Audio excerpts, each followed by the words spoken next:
নমস্কার ভক্তবৃন্দ, সবাই কেমন আছেন? আশা করছি সবাই ভালো আছেন, সুস্থ আছেন।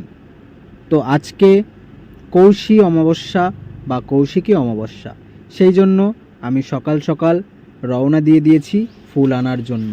তো বন্ধুরা, আমি কিন্তু এখন চাঁদপাড়া স্টেশনে চলে এসেছি, যাব ঠাকুরনগর ফুল মার্কেট। তো দেখুন, আমার ট্রেন চলে এসছে, ট্রেনে চেপে চলুন যাওয়া যাক ঠাকুর। চলে এলাম ঠাকুরনগর ফুল মার্কেট। তো বন্ধুরা চলুন, এই রাস্তা দিয়ে সোজা গেলেই কিন্তু ফুল মার্কেট। তো ধীরে ধীরে যাওয়া যাক ফুল মার্কেটের ভেতরে। চলে এলাম ফুল মার্কেটের ভেতরে, আর আজকে কিন্তু ফুলের প্রচুর দাম। তো আমি কিছু ফুল নিয়ে নিলাম এবং তারপরে বাড়িতে চলে এলাম। বাড়িতে এসে স্নান করে আমি কিন্তু ঠাকুর ঘর পরিষ্কার করে নিয়েছি। এবার আমার আনন্দময়ী মাকে সুন্দরভাবে সাজাবো। তো এই শাড়িটাই কিন্তু আজকে পরাবো। ভক্তবৃন্দ, আনন্দময়ী মাকে এখন নতুন সাজে সাজাবো। সাজানো হয়ে গেলে আপনাদেরকে দর্শন অবশ্যই করাবো। তো বন্ধুরা চলুন, আনন্দময়ী মাকে সুন্দরভাবে সাজিয়ে দিই। আমি তো সাজানোর কেউ না, আমি তো নিমিত্ত মাত্র। মায়ের যেমন ইচ্ছা মা সেইভাবেই আমাকে দিয়ে সাজিয়ে নেবেন নিজেকে। জয় আনন্দময়ী মায়ের জয়। ভক্তবৃন্দ দেখুন, মাকে সুন্দরভাবে সাজিয়ে দিয়েছি। মাকে কেমন লাগছে অবশ্যই সবাই কমেন্ট করে জানাবেন।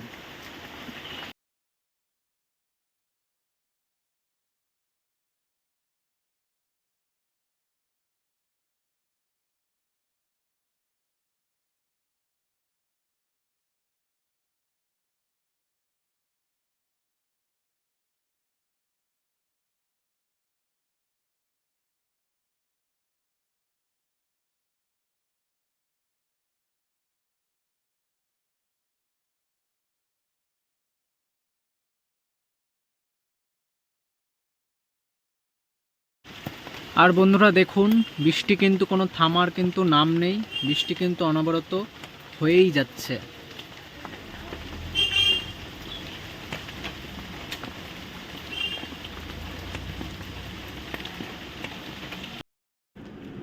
ভক্তবৃন্দ দেখুন, ফুল দিয়ে কিন্তু ঠাকুর ঘর সুন্দরভাবে সাজিয়ে দিয়েছিলাম এবং আনন্দময়ী মায়ের পূজা কিন্তু সুসম্পন্ন হয়েছে ইতিমধ্যেই। তো দেখুন, মাকে কিন্তু মালা পরে কত সুন্দর লাগছে এবং আরও বেশি সুন্দর লাগবে যখন এই জবা ফুলগুলো ফুটবে।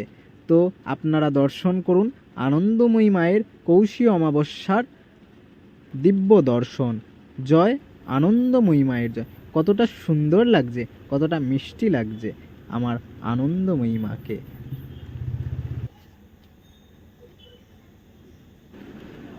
এবং প্রতি অমাবস্যাতেই চেষ্টা করি আনন্দময়ী মা এবং আমার মহাপ্রভুকে যুগল অন্ন বা খিচুড়ি ভোগ দেওয়ার। তো এই অমাবস্যাতেও আমার জন্মদাত্রী মা ভোগ রান্না করে দিয়েছেন এবং সেই ভোগ আমি কিন্তু আমার ভগবানকে নিবেদন করেছি। এবার ভগবানের আরতি দর্শন করুন।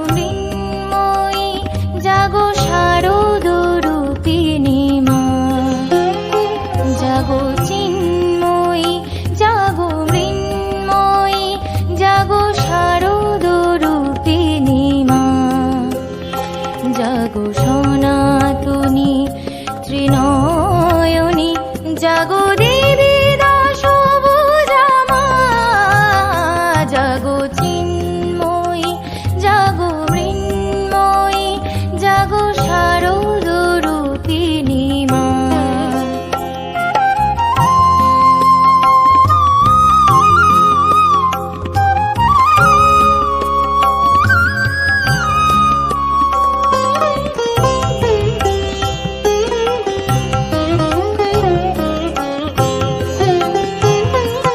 তোমার আশায়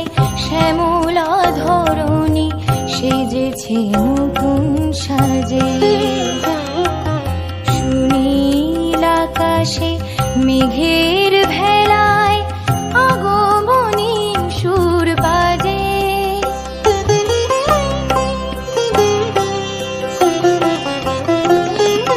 তোমার আশায় শ্যামলা ধরণী সেজেছে নতুন সাজে। সুনীল আকাশে মেঘের